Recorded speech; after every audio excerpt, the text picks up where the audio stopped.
Assalamu alaikum. My brothers and sisters, everyone wants to know how much money someone else has or others have. People get so interested to know how others are making their money, why do they have so much, and so on. If they do have, mostly people think others have more money than they actually have. But anyway, what is of greater interest is people want the money for themselves. Now, what is all this about money? Allah Almighty says that certain things have been beautified for man as a test. So money is one of them, wealth, where no matter how much humankind has, humankind would always want to have more. But do you know what we're taught? There is no point in having wealth that comes without blessing. Wealth that is a punishment from the Almighty. There is no point of having so much when it comes with you having lost your connection with the Almighty, or no happiness, no contentment, no good health. We need enough so that we can survive, perhaps lead a relatively comfortable life, reach out to others using the same wealth, and at the same time, receive the blessings of the Almighty. We want goodness, happiness, contentment, whatever else, lovely families. We would like a beautiful, cozy home where as we think of going back home, already the heart is calmed. Not a home where you think about it and you don't even want to go anywhere near, or as soon as you get in, you're totally distressed. That's not a home. That is perhaps a punishment from Allah. Perhaps it is the snatching away of blessings, to say the least. We need to do something about it to earn the blessings. So how would we be able to earn wealth and sustenance and at the same time ensure that it's coming with the blessings of the Almighty? Well, here goes. Point number one, your 5 daily prayers. No matter what, if you have fulfilled those 5 daily prayers on a daily basis, rest assured the wealth you're going to get would be filled with blessings and goodness, on condition that you've also taken care of a few other things. But that is one of the starting points. Without that, there is no chance you're going to be having blessings in your wealth. And in fact, Allah Almighty speaks about this beautiful, beautiful verse in Surah Taha, right at the end. Allah says, وَأْمُرْ أَهْلَكَ بِالصَّلَاةِ وَاسْطَبِرْ عَلَيْهَا. Instruct your family or your relatives, your family members, instruct your family members to fulfill and establish prayer and bear patience upon it. Upon what? Upon the fulfillment of the prayer and the continuous reminder to your family members in a beautiful way to pray. When your father, your mother, your brothers, your sisters, even your children were to remind you about prayer, don't feel upset. It's from Allah Almighty. They will tell you, please pray, or get up, it's time for Fajr, and so on. Come on, do your prayers, it is late, and so on. Those are the blessed words that were sent to your ears by Allah Almighty. They are registered by the angels, and your reaction will also be registered. Be careful. Let's try and react correctly. It's like when the caller calls to prayer. He says, Hayya ala salah, Hayya ala al-falah.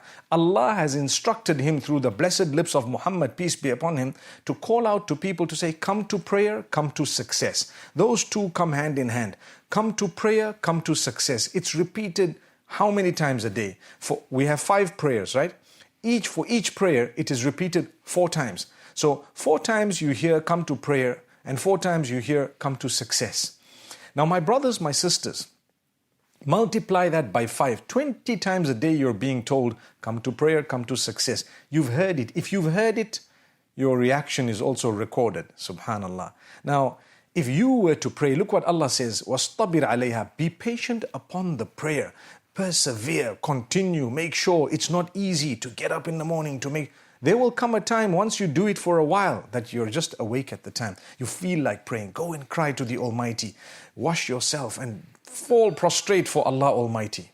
When you're reminded to pray, don't be lazy. Don't be upset, because that is true success. Here, Surah Taha, Allah Almighty says, La nas'aluka rizqa. We are not asking you to sustain us or for sustenance. We're not asking you sustenance. Nahnu narzuquk. We will actually sustain you. We will provide for you. نَحْنُ نَرْزُقُكَ. We will give you sustenance. What do you want? You want wealth. You want so much more. You want your contentment, your happiness, whatever else. We will give it to you. As a result of what? As a result of you bearing patience upon prayer and instructing your family to pray.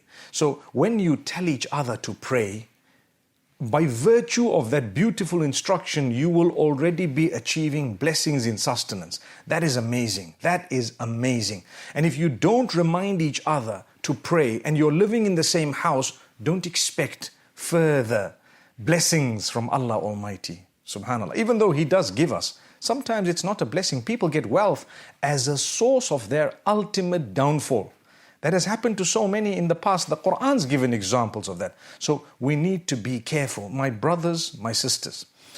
That is point number one, prayer, 5 times a day. The second thing you need if you would like to achieve lots in terms of sustenance and blessings and lots of contentment and goodness and happiness and even multiplication in wealth, you must ensure that you seek the forgiveness of Allah on a daily basis. In Surah Nuh, He tells his people, the Prophet Noah, may peace be upon him, "Istaghfiru rabbakum innahu kana ghaffara." Seek the forgiveness of your Lord. Indeed, He is most forgiving, oft forgiving.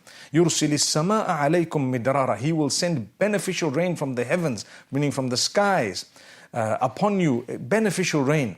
وَيُمْدِدْكُمْ بِأَمْوَالٍ وَبَنِينَ. He will grant you, subhanallah, lots of wealth as a result of what? Seeking forgiveness.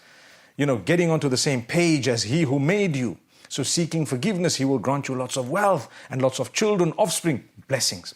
Blessings in your family, blessings in your wealth. By doing what? By seeking the forgiveness of the Almighty. So you have your prayer and you have the instruction of the prayer to one another. And then you have seeking the forgiveness of Allah Almighty and ensuring that you mend your ways and habits. What's the point of seeking forgiveness when you haven't really regretted the thing you've done, or you haven't prayed, or you're not interested in doing the right thing? But if you seek forgiveness correctly, often on a daily basis, for the sins you know you committed, for those you don't know you committed, for those you don't even realize you committed sometimes, those are minor sins. But the major ones as well, we ask Allah's forgiveness individually from the sins and collectively as well. May Allah Almighty grant us goodness and forgiveness.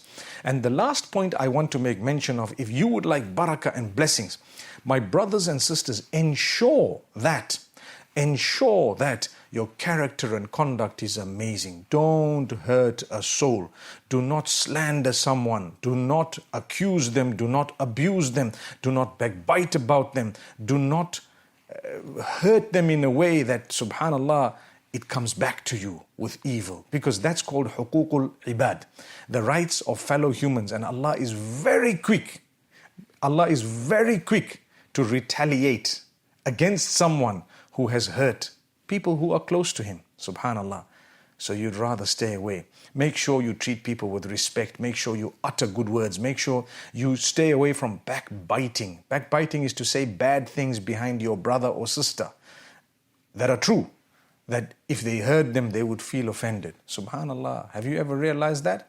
If it was not true, it's called buhtan. It's a slander. That's even worse. These are major, major, major sins. Subhanallah. We ask Allah Almighty to grant us forgiveness. So you won't achieve any barakah or blessings if you were to abuse others, accuse others, slander them, backbite them, deceive them, cheat them, steal from them, and whatever else. You need to improve that. So on one hand, your prayer has improved, your seeking forgiveness has improved, and your relationship with others needs to improve. Notice how every time these 3 or a few of these pointers keep coming up, because that's the essence of life. Worship Allah alone and remember to treat everyone else with utmost respect. Many people are suffering. Many people are struggling in their families, in their wealth, in their health, with their contentment. They don't realize the reason you're suffering is because you made someone else suffer. That's all. May Allah Almighty grant us forgiveness and make us really from among those who can develop ourselves and take heed. Beautiful reminder in these beautiful nights of Ramadan. Remember, we're almost about to start the last 10, and these will be the most powerful nights of the entire year for us as Muslims. Make the most of them. Let's change our lives. Become steadfast. Promise Allah that you're going to pray 5 times a day. See how in the future, as time passes, one by one, the doors of sustenance will keep opening for you no matter what. And rizq includes your spouse, your children, your family members. That's also part of rizq. It's part of sustenance, not just your wealth and money. But wealth and money, don't worry about how much someone else has. Don't worry about where and how they earned. It's not going to change your life in any way. It's going to make your life more miserable maybe. Worry about what Allah has given you and why He has given that to you. If you are far from Allah, then you need to worry and be concerned about that distance. Perhaps it is causing whatever negativity you have in your lives. May Allah subhanahu wa ta'ala grant us closeness to Him. أقول قولي هذا وصلى الله وسلم وبارك على نبينا محمد.